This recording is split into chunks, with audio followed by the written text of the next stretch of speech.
काळ्या जमीन म्हणजे शेतीसाठी अडचण असा समज आहे, मात्र वाशिमच्या तांदळी येथील महादेव जाधव यांनी हा समज खोटा ठरवला। डोंगराच्या उतारावरील तब्बल 25 एकर पडीक आणि खडकाळ जमिनीवरती त्यांनी फळबाग फुलवली आहे। संत्रा, आंबा, नारळ आणि यासह विविध फळ झाडांची हजारो झाडं आज या डोंगरावरती बहरली आहेत। यास फळबाग शेतातून आढावा घेऊन महादेव जाधव या शेतकऱ्यासह सविस्तर बातचीत केलेली आहे।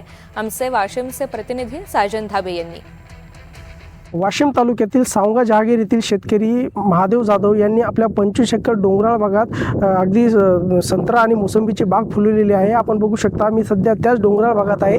या ठिकाणी जर आपण बघितलं तर या ठिकाणी हे जे डोंगराळ भाग खदून या ठिकाणी चर खोदले आणि या चऱ्यावर संत्रा आणि मोसंबीचे जवळपास 2600 झाडाची लागवड केलेली आहे। या ठिकाणी जर आपण बघितलं तर हे अगदी एकदम पूर्ण डोंगराळ भाग आहे आणि डोंगराळ भागामध्ये अगदी उत्कृष्ट असं या ठिकाणी संत्र्याची बाग फुलवलेली दिसून येत आहे। आणि आपण जर बघितलं तर या ठिकाणी हे जे चर आहे खोदून या ठिकाणी हे जे जमीन खोदलेली आहे आणि यामध्ये हे जे दगड आहेत, या दगडाच्या या ठिकाणी दगड आहेत, तरी देखील या ठिकाणी मोठ्या प्रमाणात डोंगराळ भागात या ठिकाणी संत्र्याची लागवड केलेली आहे। आपल्यासोबत या ठिकाणी बोलण्यासाठी शेतकरी आहेत, आपण त्यांच्यासोबत बातचीत करणार आहोत। काका, मला सांगा नेमकं तुम्ही किती एकर या ठिकाणी बाग फुलवलेली आहे? मी या ठिकाणी 25 एकरावर या ठिकाणी प्रयोग केलेला आहे। अगदी पडीक जमीन होती, डोंगराळ भाग होता, खूप मोठे झाडी या ठिकाणी होती। ती संपूर्ण झाडी काढून वन विभागाची परवानगी घेऊन या ठिकाणी सगळे झाडं काढून या ठिकाणी माळरानावर या ठिकाणी बाग फुलवण्याचा प्रयत्न केलेला आहे।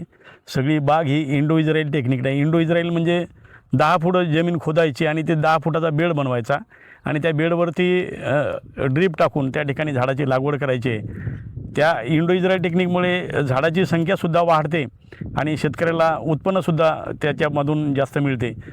यासाठी आम्ही इतर शेतकऱ्यांचा अनुभव ऐकून त्यांच्या बागेला भेट देऊन या ठिकाणी इंडो इस्रायल टेक्निक या पद्धतीचा आम्ही अवलंब या ठिकाणी केलेला आहे। किती झाडाची लागवड केलेली आहे आणि कोणकोणते झाडं यामध्ये लावलेले आहेत? या ठिकाणी मी जवळपास 2500-25,500 झाडापर्यंत संत्रा आहे, 300 झाडापर्यंत जवळपास मोसंबी आहे, 400-500 झाडापर्यंत जवळपास शेवगा आहे।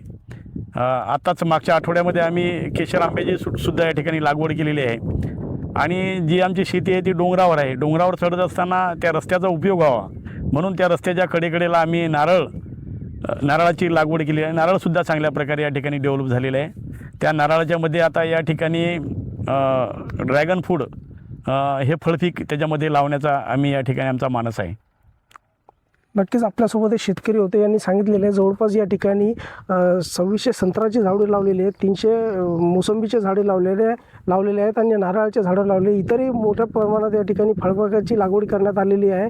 मात्र आपण जर विचार केला तर शेती करायची जर झाली तर सपाट जमिनीवर शेती केली जाते, मात्र डोंगराळ भागात देखील आपण शेती करू शकतो। यांनी या प्रकारे ही शेती करून मोठं एक शेतकऱ्यांसाठी एक प्रेरणादायी उदाहरण यांनी दिलेलं आहे। साजन धाबे, NDTV मराठी, वाशिम।